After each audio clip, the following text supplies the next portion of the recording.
தற்போது கிடைத்துள்ள அண்மை செய்தியை பார்த்து வருகிறோம். காஞ்சிபுரம் வரதராஜ பெருமாள் கோயிலில் வடகலை பிரிவினர் மீது வழக்கு பதிவு செய்யப்பட்டுள்ளது. வடகலை பிரிவினர் 4 மீது காவல்துறையினர் வழக்கு பதிவு செய்துள்ளனர். தற்போது கிடைத்துள்ள அண்மை செய்தியாய் பார்த்து வருகிறோம்.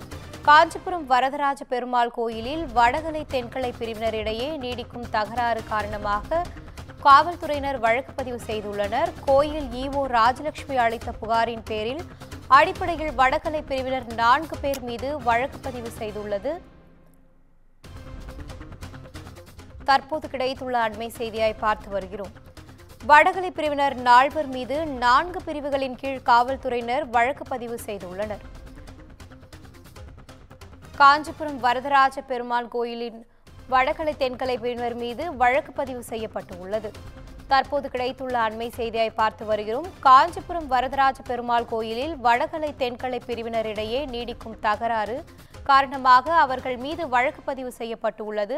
கோயிலில் ஈஓ ராஜலட்சுமி அளித்த புகாரின் அடிப்படையில் வடகலை பிரிவினர் 4 பேர் மீது வழக்கு பதிவு செய்யப்பட்டுள்ளது. இது குறித்தான கூடுதல் தகவலோடு இணைகிறார் எமது செய்தியாளர் பூபாலன். வணக்கம் பூபாலன், கூடுதல் தகவல்களை பகிரலாம். வணக்கம் வினிதா.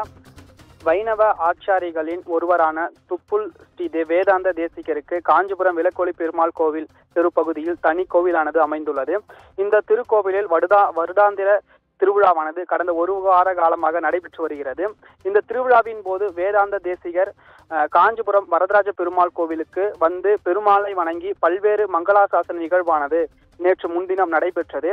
இந்த மங்களாசாசன நிகழ்வில் தோசுரம் பாடலை பாடுவதில் வடகலை தென்கிளை பிரிவினருக்கிடையே வாக்குவாதமானது ஏற்பட்டது. அப்போது காவல்துறையினரை வரவைக்கப்பட்டு இரு தரப்பினரிடமே சமாதான பேச்சுவார்த்தையை நடத்தி அனுப்பி வைத்தனர்.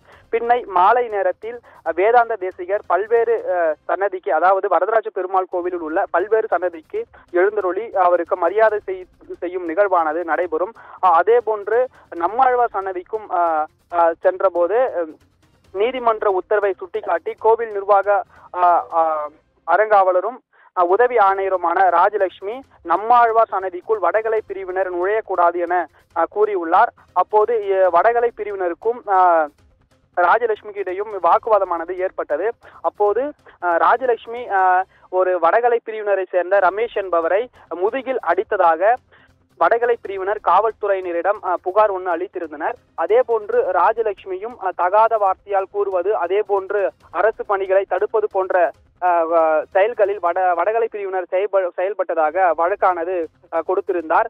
இந்த நிலையில் விஷ்ணு காஞ்சி காவல் நிலையம் போலீசார் 4 பிரிவின் கீழ் வடகலை பிரிவின் சேர்ந்தவர்கள் மீது வழக்கானது தொடுத்துள்ளனர். தற்போது ராஜலட்சுமி அளித்த வழக்கிற்கு காவல்துறையினர் நடவடிக்கையானது எடுக்கப்பட்டிருக்கிறது. வடகலை பிரிவினர் மீது பாய்ந்த இந்த வழக்கானது 4 பிரிவின் கீழ் பாய்ந்துள்ளது. அதாவது அரசு அதிகாரிகள் கூறுவதை பணிக்கு இடையூறாக இருப்பதும், பெண் வன்கொடுமை சட்டத்தின் கீழ் போன்ற பல்வேறு பிரிவின் கீழ் வழக்கானது தற்போது பதிவு செய்யப்பட்டிருக்கிறது. தகவல்களுக்கு நன்றி பூபாலன்.